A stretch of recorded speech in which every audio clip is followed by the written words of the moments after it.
going to get into the computer business. The way that you earn the money. You ever consider the possibility of just, mental weekends use my business. In the industrial field, one of the problems with a second brand or a third brand, in some cases, all the personal computer manufacturers. You think this was successful? Because of the meeting was discuss how to market the way that you earn money.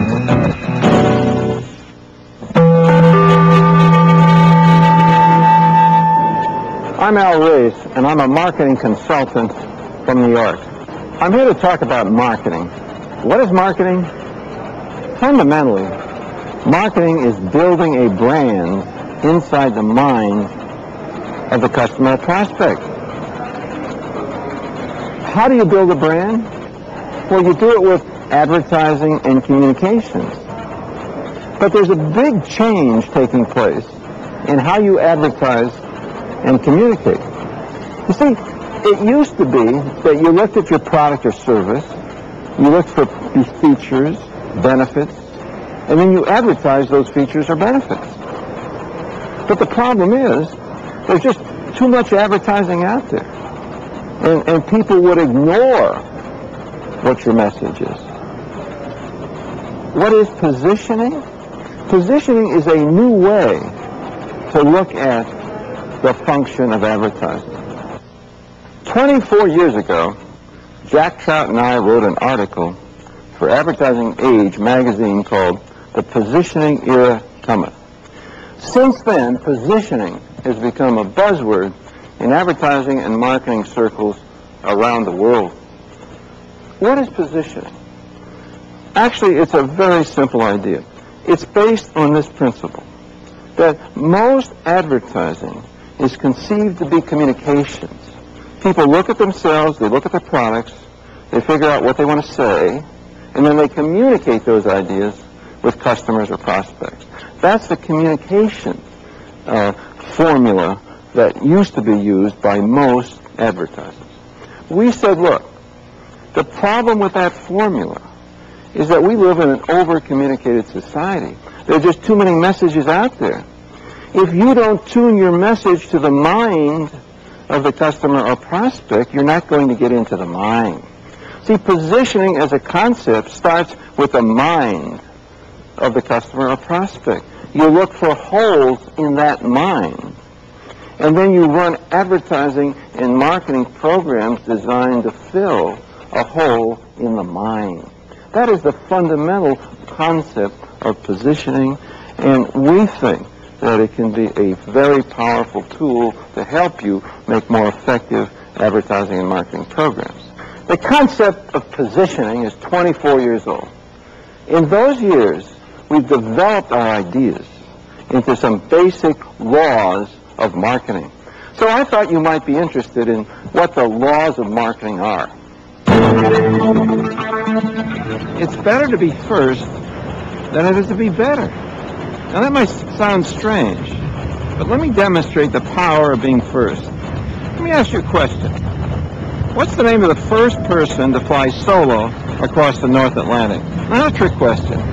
You all know that's Charles Lindbergh, right? Charles Lindbergh. Now, what's the name of the second person to fly solo across the North Atlantic? Not too easy to answer, is it? Happens to be a man named Bert Hinkler. Bert was a better pilot. He flew faster. He consumed less fuel. But who's ever heard of Bert Hinkler? He left home, and his mother hasn't heard from him since. Come on, Bert, call home. Your mother's getting worried. How about this?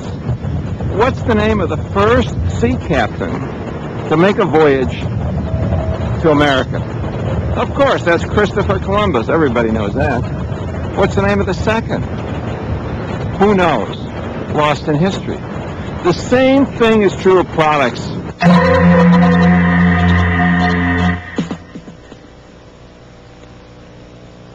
What's the largest cola? Coca-Cola. What's the first rent-a-car service? Hertz. What's the largest rent-a-car service? Hertz. What's the first tissue? Kleenex. What's the largest tissue? Kleenex. You see, the leader, the largest selling brand in virtually every category is Charles Lindbergh, the first. It's better to be first than it is to be better. What's the name of the first college founded in America? You're probably thinking there are 2,500 colleges and universities in America. How would I know who's first? But you do. You see, all you have to do is ask yourself, who's the most famous? And of course, you have to admit, it's Harvard. Harvard was the first college founded in America. What's the name of the second? It's not Burt Hinkler University, no. It's William and Mary. Nice place, but not exactly in the same category as Harvard. What's the name of the first champagne? Dom Perignon. Dom Perignon is the Harvard of champagne. If you want to be a leader, if you want to be rich and famous and successful, it's better to be first than it is to be better. That's the law of leadership. Let's ask another question. What's the name of the third person to fly the Atlantic Ocean solo? You're probably thinking, if I didn't know the name of the second, how am I going to know the name of the third? But of course you do, because the third person was Amelia Earhart. Oh, now, is Amelia known as the third person to fly the Atlantic Ocean solo? No. She's known as the first woman to do it. Now you know one of the most important laws of marketing. If you can't be first, then you set up a new category you can be first in. Let's talk about a few examples of how you set up a new category. Take beer, for example. Heineken's was the first high-priced imported beer. They were first in the category. So what did the people at Anheuser-Busch do? They set up the first high-priced domestic beer, a brand called Michelob. And today Michelob outsells Heineken's 2-1 in the United States. The first light beer in America was Miller Lite. And so what is the leading light beer? It's Miller Lite. Now, it took an importer 5 years to say, hey, if there's a market for a domestic light beer, maybe there's a market for an imported light beer. And they introduced Amstel Light, the first imported light beer. And of course, it's the #1 brand of imported light beer. Now, not just beer and cola, but think about computers. The first computer was IBM. And 7 major American companies went head-to-head with IBM, trying to make a better computer. Most of them lost hundreds of millions of dollars. One company, the Digital Equipment Corporation, thought like Amelia Earhart. They introduced the first mini computer. And Digital became a $14 billion company, the second largest computer company in the world. And then a company called Tandem invented the fault-tolerant computer. And Tandem became a $2 billion company. And then a company called Stratus invented the fault-tolerant mini computer. And Stratus became a $500 million company. And then, of course, there's Cray. Cray introduced the first supercomputer. And Cray became a $1 billion company. Now, think about this. Cray could have said, we have a more powerful mainframe. But if they did that, people would have thought, well, IBM makes mainframes. They're going to make a more powerful mainframe any day now. I'll wait for IBM.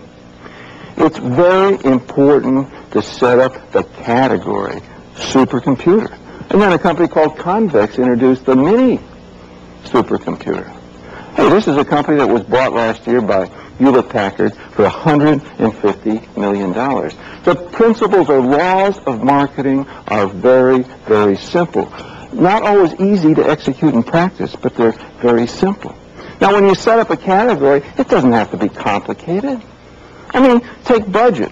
Budget was the first low-cost car rental company, and Budget became the 4th largest car rental company. And hey, there's opportunities at high-end, high-priced products. For example, Haagen-Dazs was the first premium or gourmet ice cream. Became a very powerful, successful brand. And then there's Orville Redenbacher, the first gourmet popcorn. Became the leading brand.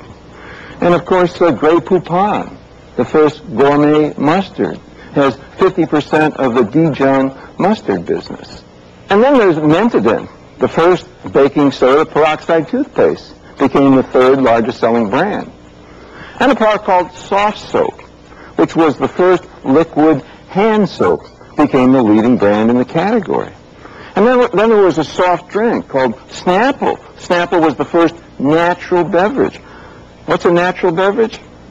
I don't know. But this is a company that was bought by Quaker Oats for $1.7 billion. There are enormous opportunities in marketing today, but not by being better. You have to look for ways to set up a new category you can be first in. And the categories are only limited by your imagination. It could be price, it could be size, it could be almost anything. But it's far more important to set up a new category than to try to convince the public you have a better product than the leading brand. That's almost impossible.